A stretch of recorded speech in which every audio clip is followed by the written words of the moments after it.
Buku ketiga serial Gajah Mada langsung lompat 3 tahun setelah diangkatnya Tribuana Tunggadewi atau Dyah Gitaria dan Raja Dewi Maharajasa menjadi Raja Majapahit. Di tahun ini banyak banget peristiwa yang akan dituliskan dalam sejarah. Meletusnya Gunung Kamput, gempa bumi di Pabanyupindah, penumpasan pemberontakan Sadeng dan Keta, diangkatnya Gajah Mada sebagai Mahapatih Mangkubumi, dan yang terakhir adalah tahun di mana Hayam Wuruk lahir.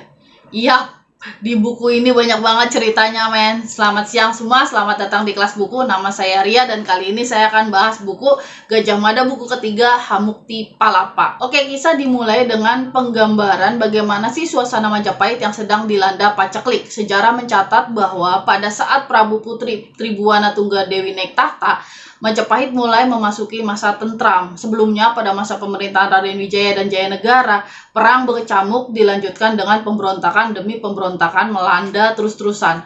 Prabu Putri Tribuana bersama adiknya, Raja Dewi, pada masa awal pemerintahan memang terlihat lebih memfokuskan pada kesejahteraan rakyat. Nampaknya sistem-sistem sederhana penanggulangan bencana sudah mulai terbentuk, sehingga walaupun dilanda kemarau panjang, keadaan rakyat tidak terlalu menderita. Kemudian mendadak hawa kantuk melanda ibu kota. Segenap penghuni termasuk para bayangkara terlelap seakan dibius tidur. Hanya Ratu Gayatri yang justru terbangun dari tapaknya. Sejurus kemudian gempa melanda. Di saat yang ruwet tersebut, dua benda berharga kerajaan Majapahit hilang dari gedung pusaka. Senopati Gajah Enggon sebagai komandan tertinggi Bayangkara tidak menganggap hilangnya dua pusaka kerajaan tersebut sebagai sesuatu yang remeh. Bukan bendanya, tapi yang membuat Gajah Enggon gelisah adalah kenyataan bahwa ada orang yang mampu masuk ke dalam komplek istana dan mencuri tanpa ketahuan. Gajah Enggon pun menghadap Prabu Putri. Ia mempertanggungjawabkan kesalahannya dengan mengundurkan diri sebagai pemimpin Bayangkara, serta minta diri untuk menyelidiki dan berjanji mengembalikan kedua benda yang hilang tersebut ke istana. Atas petunjuk Ratu Gayatri, Enggon bersama sahabatnya, Pradabasu, yang juga mantan Bayangkara, segera bertolak menuju Ujung Galuh, pelabuhan terbesar Majapahit yang saat ini, menurut pendapat beberapa ahli sejarah, menjadi sebuah kota yang bernama Surabaya. Nah, kenapa mesti ke Ujung Galuh?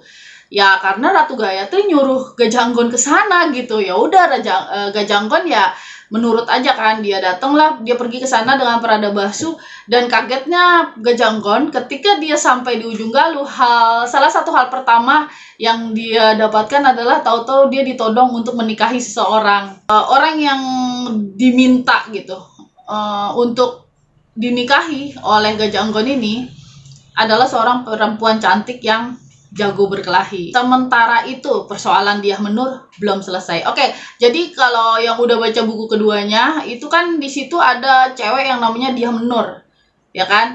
Jadi gini, ini kan Jayanegara kan ketika wafat dia meninggalkan dua adik perempuan kan, dua adik perempuan. Nah, adik perempuannya yang satu namanya Gitaria, yang kemudian jadi Tribuana Tunggadewi, dan satu lagi Raja Dewi. Tribuana Tunggadewi menikah dengan seorang laki-laki yang bernama Cakradara, dan yang si Dyah Wiyat menikah dengan seorang laki-laki yang bernama Raden Kudamerta. Cakradara nggak ada masalah nih. Yang jadi masalah adalah Kudamerta. Ternyata Kudamerta ini, dia itu sebelumnya sudah pernah menikah dengan seorang perempuan yang namanya Dyah Menur, dan bahkan sudah punya anak laki-laki gitu. Jadi gini, Dyah Menur sendiri udah mundur gitu. Dia memilih untuk pergi dari istana, kemudian dia memilih untuk memulai hidup baru dengan ketenangannya dia, dengan anaknya dia. Dia nggak mau nginget lagi suaminya yang ternyata malah nikah lagi gitu kan. Tapi yang jadi masalah adalah buat Gajah Mada. Nah, ini masalah ini penting gitu. Kenapa? Jadi menurut Gajah Mada gini, ini bahaya gitu. Dua ratu ini, baik itu Tribuana maupun Dyah Wiyat, itu kan dia dua-duanya belum punya anak nih pada saat ini ya, pada saat waktu ini berjalan ya, setting waktunya. Satu-satunya anak yang ada itu yaitu anaknya Kudamerta. Nah, yang jadi permasalahan adalah gimana kalau misalnya bener-bener tidak ada anak gitu. Nanti tahta Majapahit bisa direbut sama anak itu. Maka menurut Gajah Mada, Dyah Menur ini harus mati. Dan anaknya juga. Seperti itu ya, itu permasalahan Dyah Menur. Tapi masalah Dyah Menur itu bukan satu-satunya masalah yang ada dalam pikirannya Gajah Mada gitu. Jadi menurut Gajah Mada begini, satu tentang Dyah Menur. Yang kedua, ini ada rombongan besar dari Sumatera yang membawa Aditya Warman. Aditya Warman ini adalah sepupunya Jayanegara. Oke, kita ingat ya, Jayanegara itu adalah tidak punya keturunan dan tidak punya saudara sebetulnya secara kandung, karena dua adik Jayanegara ini adalah dua adik tiri, satu ayah tapi lain ibu. Nah, disinilah kemudian menjadi bahan pikirannya di Gajah Mada. Aditya Warman 3 tahun setelah Jayanegara itu wafat, tiba-tiba datang ke Majapahit. Jadi permasalahan adalah Aditya Warman itu datang mau ngapain? Mana dia bawa tentara banyak. Jadi yang dikhawatirkan oleh Gajah Mada adalah jangan-jangan Aditya Warman ini pengen merebut tahta Majapahit. Persoalan selanjutnya ada lagi nih. Ini persoalan lanjutan dari buku kedua. Jadi di buku kedua kan ada, kalau yang udah baca buku kedua ini kita tahu bahwa di buku kedua itu kan Raja Majapahit atau secara de facto-nya yang memegang pemerintahan Majapahit itu adalah Ratu Gayatri, ya kan? Nah, pada saat itu baik itu Gajah Mada maupun Gajah Enggon sebenarnya sudah memberikan wanti-wanti gitu kepada Ratu. Ini ada 2 daerah di Majapahit yang pengen memberontak. Nama daerahnya adalah Ketak dan Sadeng. Tapi pada saat itu kita harus ingat bahwa Ratu Gayatri itu sudah menjadi seorang biksu. Itulah kenapa dia segera turun tahta. Dia cuma satu tahun gitu kan memimpin Majapahit. Karena dia sudah jadi biksu dan dia merasa bahwa saya nggak bisa kayak gini. Saya udah jadi biksu kok jadi Raja Majapahit, nggak bisa gitu. Makanya pada saat itu pun keputusan Ratu Gayatri bilang gini, saya minta bahwa permasalahan Sadeng dan Ketak itu diselesaikan dengan baik-baik dan tanpa pertumpahan darah. Nah itu kan sebenarnya oke lah, itu perintah ratunya seperti itu gitu. Jadinya akhirnya baik itu Gajah Mada maupun Gajah Enggon, dia hanya mengirimkan telik sandi aja, jadi mengirimkan mata-mata sampai sejauh mana sih mereka tuh emang pengen berontak apa enggak gitu kan. Nah kenyataannya di sini proses pemberontakan itu tentu saja kan lama ya, mereka harus nyari tentara dulu, terus harus nyari dukungan, terus ada pelatihan dan segala macam. Ini udah sampai ke tahap akhir nih gitu.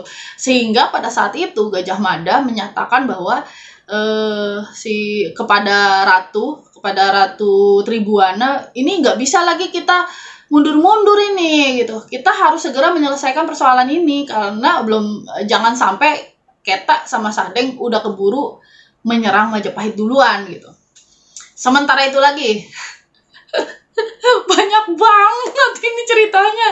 Mahapati Arya Tadah udah tua banget kan. Dia itu udah ada semenjak sebelum Majapahit terbentuk lah gitu kan. Nah si Arya Tadah ini udah tua banget. Jadi ketika sidang gitu, ketika ada pertemuan ini sering ketiduran. Akhirnya lama-lama kan Ratu Tribuana tuh mau ngomel gak enak gitu kan. Nih orang pahlawan. Bukan cuma itu, dia bukan cuma masalah dia pahlawan, itu lebih ke kayak penasehatnya dia, kayak pengganti ayah lah dalam tanda kutip. Kadang dia suka minta nasihat bagaimana menjalankan pemerintahan, tapi terus kemudian kerjaannya ketiduran mulu. Nah akhirnya pada saat itu Gayatri meminta bahwa ya mungkin Arya Tadah sudah saatnya untuk mengundurkan diri. Nah Arya Tadah ini nanti akan diangkat menjadi penasehat, tidak menjadi Mahapati. Nah di sini ada lagi proses gimana sih, kita udah tahu ya hasilnya gimana, kayaknya semua orang Indonesia tahu hasilnya gimana. Mahapati Majapahit setelah Arya Tadah itu adalah Gajah Mada. Tapi proses bagaimana menentukan Gajah Mada itu menurut saya juga menarik gitu. Kenapa? Satu, Gajah Mada itu masih muda kan ya Gajah Mada. Yang kedua, Gajah Mada itu bukan dari bangsawan kan, dia itu bukan dari bangsawan gitu. Sehingga gimana sih ceritanya si Gajah Mada ini bisa sampai terpilih menjadi Mahapati Majapahit. Banyak banget kan ceritanya di sini. Oke. Buku ketiga dari serial Gajah Mada emang kurang menegangkan dibanding 2 buku sebelumnya. Menurut saya sih karena ya terlalu sesek aja ceritanya gitu. Sebenarnya kalau dari segi sejarah pun udah banyak banget ini yang diceritain, tapi Langit Resta Haryadi pakai nambahin lagi dengan cerita Dyah Menur gitu. Untuk cerita Dyah Menur itu benar-benar fiksi ya. Kalau mengenai kekeringan, mengenai bencana alam, mengenai pemberontakan Keta dan Sadeng, terus mengenai proses pemilihan Gajah Mada sebagai Mahapati, itu semua memang tercatat dalam sejarah. Tapi khusus mengenai masalah Dyah Menur itu nggak ada dalam sejarah, dan itu ditambah-tambahin gitu. Mungkin yang membuat berbeda juga dengan buku yang sebelumnya, karena buku yang sebelumnya itu kan benar-benar fokus gitu. Misalnya buku pertama itu pemberontakan, benar-benar dari awal sampai akhir ya tentang pemberontakan. Buku yang kedua kan tentang pembunuhan Jayanegara. Nah itu juga dari awal sampai akhir kan kita kayak di terus-terusan mengenai gimana sih ini, siapa sih yang ngebunuh, apalagi setelah pembunuhan Jayanegara itu terdapat teror-teror yang mengancam royal family-nya Majapahit kan pada saat itu. Nah yang buku ketiga karena banyak banget ceritanya gitu, jadi kita tuh kayak ini tegang, tahu-tahu ceritanya jadi kesini, tahu-tahu ceritanya jadi kesini gitu. Tapi menarik kan, bisa dibilang dari 5 buku serial Gajah Mada ini, buku ketiga adalah buku yang paling menarik menurut saya. Misterinya masih ada, pemberontakannya ada, kisah khasnya kisah Gajah Mada lah sampai saat ini. Saya seneng banget karena ada terpisahnya cerita tentang Gajah Mada dengan Gajah Enggon gitu. Jadi seakan-akan gini loh, yang dihadapi oleh Gajah Mada itu adalah cerita-cerita sejarahnya, kecuali mengenai Dyah Menur. Tuh. Sementara yang dihadapi oleh Gajah Enggon itu adalah cerita-cerita fiksinya. Karena kan di sini Gajah Enggon itu dia harus pergi ke ujung Galuh tuh. Terus udah gitu di sana dia harus dituntut menikahi seorang perempuan dan segala macam, tapi itu lebih ke fiksinya. Tapi jangan salah ya, tokoh Gajah Enggon sendiri adalah tokoh beneran ada gitu. Kalau Anda suka baca cerita-cerita sejarah, Anda tahu bahwa Gajah Enggon ini adalah Mahapati Majapahit setelah Gajah Mada. Jadi setelah Gajah Mada lengser, nanti Gajah Enggon akan dilantik menjadi Mahapati, walaupun prosesnya tidak langsung gitu. Karena sebelum itu di antara dua ini ada 5 menteri gitu. Yang bikin saya agak sedih ya di sini. Walaupun saya agak bingung mau ngebahas nggak sih di sini atau enggak gitu. Maksudnya di YouTube ini atau enggak. Jadi di sini kan ada pemberontakan Keta dan Sadeng gitu. Nah, dalam cerita ini, di dalam cerita yang diceritakan oleh Pak Langit Tresna Haryadi ini, bahwa pemberontakan ini benar-benar secara dominan memang Gajah Mada yang melakukan penumpasan itu gitu. Sementara kalau kita baca dari sejarahnya, baik itu dari Negara Kertagama, itu menulis bahwa sebetulnya yang memimpin penumpasan pemberontakan ini adalah Tribuana Tunggadewi gitu. Jadi kalau dalam sejarah tuh ada ceritanya begini. Ini Gajah Mada ini kan ada konflik dengan Rakembar. Jadi yang namanya Rara itu kan bangsawan gitu. Kuti ada apa gitu kan, Ratanca, udah mati ya. Terus ada juga Rakembar. Nah Rakembar ini dia sebagai bangsawan, sebagai ya mungkin kalau di Inggris itu sama dengan knight gitu ya, satria. Rakembar ini merasa sangat kesal karena apa-apa dia selalu dikalahkan dengan Gajah Mada. Gajah Mada selalu lebih dipercaya dibanding dia, dan sehingga terjadilah konflik antara mereka berdua. Ketika kemudian Gajah Mada diminta untuk memadamkan pemberontakan Sadeng dan Keta, sebelum berangkat itu dia udah konflik duluan sama Rakembar. Jadi mereka berdua udah berkelahi duluan, dan itu menyebabkan akhirnya Ratu Tribuana menganggap bahwa wah saya nggak bisa milih salah satu. Kalau saya milih salah satu saya bisa kehilangan pasukan gitu. Jadi kan ada pasukan yang setia sama Gajah Mada, ada pasukan yang setia sama Rakembar. Akhirnya kemudian Tribuana bilang kalau begitu saya sendiri yang memimpin pemberontakan. Kalau begitu saya sendiri yang memimpin penumpasan pemberontakan Sadeng dan Keta. Sehingga di Negara Kertagama itu tertulis gitu bahwa yang menumpas pemberontakan itu adalah Tribuana Tunggadewi gitu. Tapi di buku ini kayak bener-bener nggak ada di cerita itu, justru bener-bener cuma Gajah Mada. Ya saya ngerti lah ya, judul ceritanya kan tentang Gajah Mada gitu. Tapi masa sih pahlawan-kepahlawanan yang lain tuh ditepikan gitu. Dan mungkin yang paling sedih lagi ya itu Tribuana gitu. Karena di sini selalu diceritakan Tribuana itu selalu datang bersama suaminya, bersandar sama suaminya, memegang tangan suaminya gitu. Seakan-akan dia tuh sangat tergantung sekali sama suaminya, yang berbeda banget dengan cerita-cerita yang saya pernah baca dari luar gitu, bahwa memang Tribuana itu yang banyak peran dalam pemerintahan Majapahit. Jadi Gajah Mada itu memang dia terlalu dominan pada akhirnya, pada masa pemerintahan Hayam Wuruk. awal, bukan akhir. Jadi nantinya Hayam Wuruk pun nanti berperan gitu. Tapi pada masa pemerintahan Tribuana, Gajah Mada itu tidak terlalu dominan.